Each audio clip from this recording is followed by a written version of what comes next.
Hey everybody, and Tony here. I know I've been AWOL on YouTube for the past 5 months, considering that I had a lot of other priorities to take care of. But the point is, I am back, and as you can tell, this is going to be my first contribution for Red Ribbon Reviewers 2018 in the form of Arrigo Boito's Mefistofele with conductor Joseph Colonieri, which was live from the Metropolitan Opera House. I basically knew this opera through some of the arias.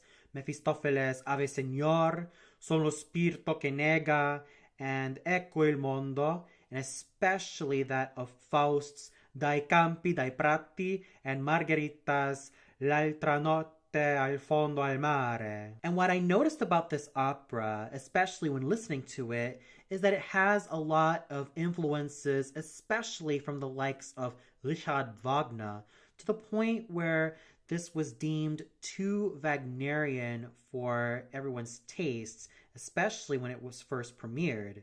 Which kind of makes sense because Arrigo Boito was mainly influenced not only through Wagner, but also through the compositions by Carl Maria von Weber and many other great German composers. So there was a certain Germanic style to this particular opera. And since we're also talking about Mephistopheles, this is also yet another opera which was based from Johann Wilhelm von Goethe's Faust. And of course, this is also tied with another adaptation in the form of Charles Gounod's Faust.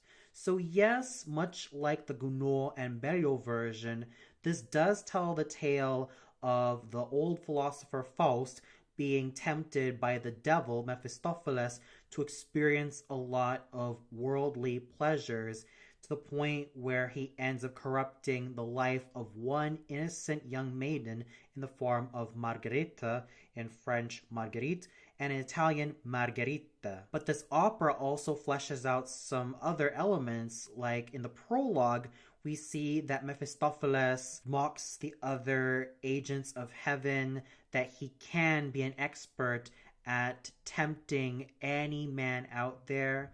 We even have Faust contemplating the beauty of nature until Mephistopheles tempts him, stating that he can show him what beauty looks like. And yes, there is, of course, the corruption of Marguerite through the hands of Faust, and of course through Mephistopheles' influence. And of course, let's also not forget about Marguerite's death and eventual redemption. But there's also an act where Mephistopheles and Faust venture to ancient Greece, and at the end of the opera, Faust has finally learned the true beauty of goodness and is therefore redeemed, and Mephistopheles unfortunately loses the battle in frustration. So as one can tell, this opera, at least in my opinion, is rather epic in scale. And it's not just in form of the music, but also how the story builds itself up, from the prologue to the first couple of acts to the last few acts, all the way up to the epilogue. This is definitely epic in terms of how everything is built up. And what's also interesting about this opera is that there are basically singers who have sung the roles of both Margherita and Elena, Helen of Troy, and even that of Margherita's neighbor, Marta, and Elena's confidant, Pantelis.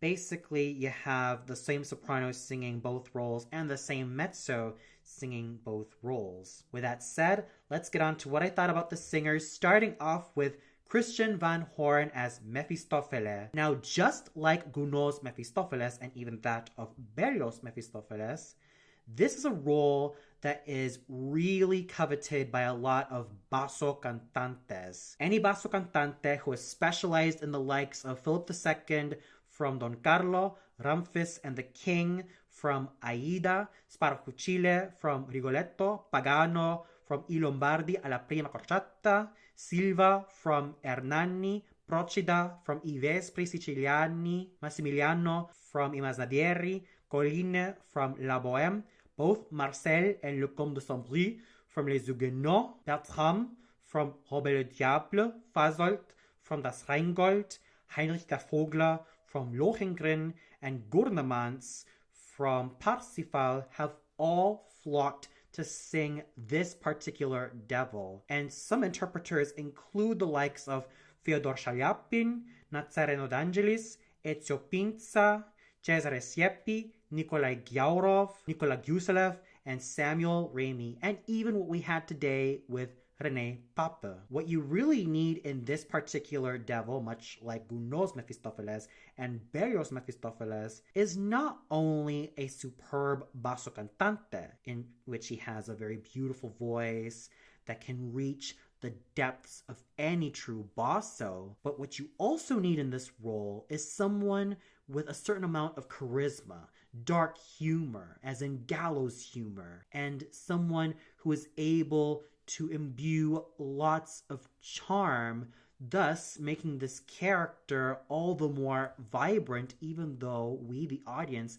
are supposed to hate him because he's the devil. And as for what I thought about Christian Van Horn's singing of this iconic devil, I thought he was absolutely amazing in terms of how much charisma, charm, and virility he was able to imbue in this particular character. Granted, I would have loved to have a much richer voice in the forms of Cesare Siepi, Nikolai Gyaurov, or even that of Nikolai Guselev and Samuel Ramey, just to name a few. But I still have to give Christian Van Horn a lot of kudos for everything he was able to pull off. He was a solid musician with a well-focused voice.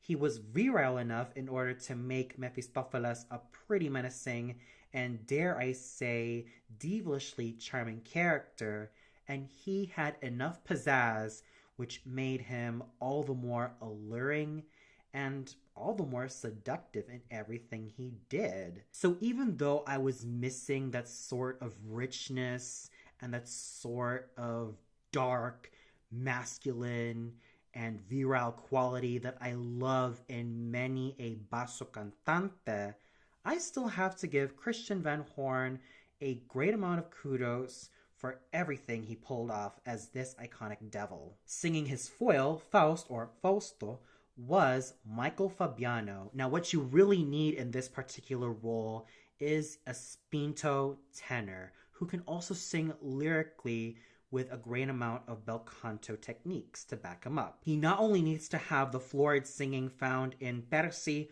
from Anna Bolena, Leicester from Maria Stuarda, Roberto de Vereux, Rodonangy from Les Huguenots, Robert le Diable, Hoffmann, Don Ottavio, Belmonte, Idreno from Semiramide, and Arnold from Guillaume Tell, but he also needs to combine it with spinto, meaty singing found in the likes of Arrigo from I Vespri Siciliani, Hernani, Carlo Moore, Arvino from I Lombardi alla Prima Crociata, Carlo from Giovanna d'Arco, Rodolfo from La Bohème, and even Eleazar from La Juive. When one combines florid lyrical singing with steely singing that shows a lot of endurance, one gets a complete package, not only found in this incarnation of Boito's Faust, but also one that was found in Gounod's Faust and even that of Berrios' Faust. And I thought that Michael Fabiano was amazing, as he's always been. Granted, there were some times in which his enunciation sounded a little bit weird to my ears, but I could take away all of that and say that he is and will always be a singer who has such a secure technique, as he was able to sing with abandon, passion, charisma, charm, and beauty. There are just times I was so immersed in his performance. There was not one moment where I thought that he was being dull or that he was not going to make it. No. He showed a lot of endurance and strength in everything he did, and he is a pro, as he's always been. Everything he did, whether it be in the first act or in the last few acts, was absolutely phenomenal, and I salute him for all of his efforts, because I thought that he managed to stay professional as both a singer and as an actor, and most of all, an overall artist. Angela Meade was definitely a surprising revelation as Margarita, and what you really need in this role, much like Gounod's Marguerite, is a full lyric soprano with excellent dramatic coloratura singing, as well as a spinto soprano-sized voice. If one can combine the dramatic coloratura florid singing found in Norma, Beatrice di Tenda, Anna Bolena, Maria Stuarda, Elisabetta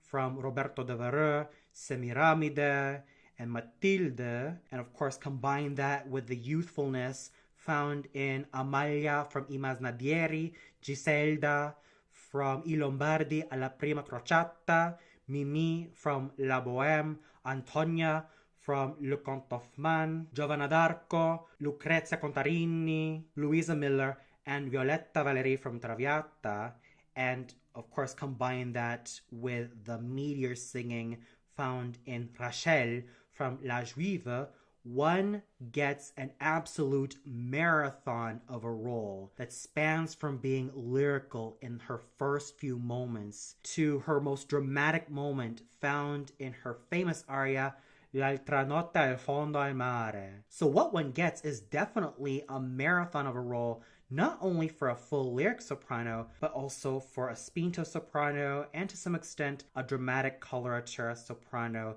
who is not afraid to sing a lot of the steely lines. And I thought that Angela Meade was, as always, committed, dedicated, determined, and absolutely strong as a singer. Yes, I would have loved to have a little bit of lightness in her first act. I would have loved her voice to be a little bit lighter and more jolly and a lot more airy, so to say, because there were times I felt like her voice was leaning towards the heavier side in which she constantly pushed certain lines. But I could definitely forgive all that because her rendition of L'altra notte al fondo al mare was really wonderful. She was able to throw herself into this particular aria, and even though there were times her voice kind of lost a little bit of focus in terms of some of the notes, I still have to go out of my way and say that this was definitely a role that was a rather nice fit for her. And I salute her for everything she was able to accomplish as a singing actress. Sure, we could have used more focused voices in the forms of Mafalda Favero, Marcella Pobe, and even that of Mirella Freni, just to name a few. But I still have to give it to Angela Meade for pulling it off so well and with such passion, such dedication, and such endurance. She was able to do a fine job with this particular role that I continue to be in awe with everything that she continues to do, in spite of some of the flaws that she has here and there, in spite of some of the vocal troubles. She is still a singer who shows a lot of strength, endurance, and passion. And those are definitely qualities I cherish the most in someone like Madame Angela Meade. Jennifer Check was absolutely solid as Elena. Now, Elena, or Helen of Troy, is in need of either a spinto soprano or a dramatic soprano.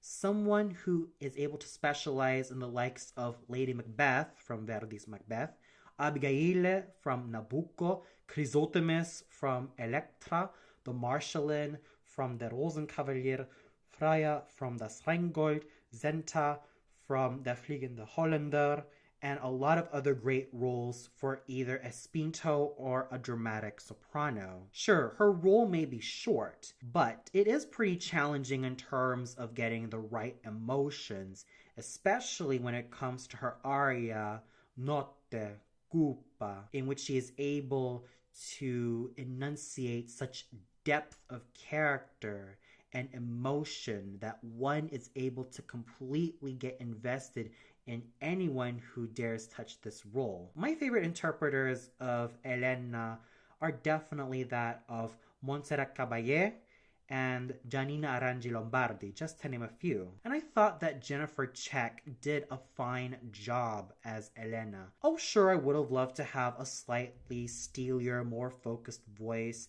a la Ingrid Biona, Johanna Maya, or even that of Giannina Arangi Lombardi, but I digress. Jennifer Check managed to make the best out of this superb character part, and she was able to bring in a lot of emotion, depth, and dimension into this otherwise thankless part. We also had such fine singing evidenced in Theodora Hanslow's characterful, charming, and wonderful Marta, even though I thought some of her chest notes were a little bit on the thin side, but I completely digress. She is really dedicated as a singing actress. Samantha Hankey's charming and ladylike Pantalis, Raul Melo's boyish and handsome Wagner, and Eduardo Valdez's characterful Nereo. So overall, the singing was absolutely solid, especially when you have such fine stars like Christian Van Horn, Michael Fabiano, Angela Meade, and Jennifer Check leading such a fine cast. And the conducting done by Joseph Colagneri was solid all the way through. He was able to bring in such an epic feeling to the orchestra that there were times that my jaw dropped. And of course, the chorus and orchestra of the Metropolitan Opera House were, as always, fabulous all around. So overall, this was definitely a fine afternoon for listening to something like Arrigo Boito's Mefistofele, starring Christian Van Horn, Michael Fabiano, Angela Meade, and Jennifer Check. With these four singers, as well as the four supporting players, and the conducting, and the chorus and orchestra, I definitely have to say that this was a solid experience. And sure, there are other better interpreters of these iconic roles, but as for me, I thought that they were able to inject their own individuality to these parts, and for that, I cannot go wrong anyway. So for those of you who listened to this particular rendition of Arrigo Boito's Mefistofele live from the Metropolitan Opera House, what did you think of it? Was there a singer you loved so much that stood out to you, like Christian Van Horn, Michael Fabiano, Angela Meade, or Jennifer Check? Was there a singer who was kind of sticking out like a sore thumb? Or did you feel like there was something that you were not really a fan of? Or did you feel like the whole thing was not really to your liking? Comment below and let me know. Well, that's all for now. Be sure to tune in tomorrow where I hopefully make another opera review. So until then, good night, everybody.